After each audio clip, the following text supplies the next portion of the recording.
पाकिस्तान को अक्टूबर में अफगानिस्तान के लिए बरामदात बढ़ाने में बड़ी कामयाबी हासिल हुई है।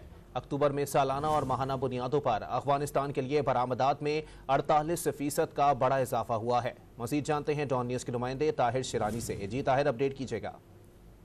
जी देखें, पाकिस्तान क्योंकि बरामदात बढ़ाने के लिए इकदाम कर रहा है तो उसके नताइज अब सामने आना शुरू हो गए हैं, क्योंकि अक्टूबर में अफगानिस्तान के लिए अगर देखा जाए तो सालाना और माहाना बुनियादों पर बरामदात में इजाफा हुआ है।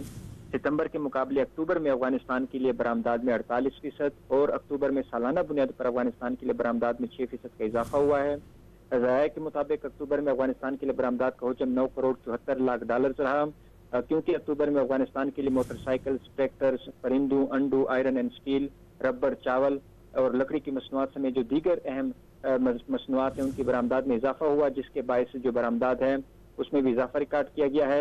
अगर अवामल साल के पहले 4 महीने देखे जाए तो अफगानिस्तान के साथ जो तिजारती तवाज़ुन है वो पाकिस्तान के हक में रहा, यानी जुलाई से अक्टूबर पाकिस्तान के अफगानिस्तान के लिए बरामदात ज्यादा और दरामदात कम रही। अफगानिस्तान से दरामदात में जुलाई से अक्टूबर 40% की बड़ी कमी हुई है। जुलाई से अक्टूबर अफगानिस्तान के लिए बरामदात में अगरचे 6% कमी हुई है, लेकिन इसी अरसे में अफगानिस्तान के लिए बरामदात का हजम 29 करोड़ 87 लाख डॉलर रहा, जबकि जुलाई से अक्टूबर अफगानिस्तान से दरामदात 24 करोड़ 57 लाख डॉलर रही। जी बहुत शुक्रिया ताहिर शिरानी अपडेट करने के लिए।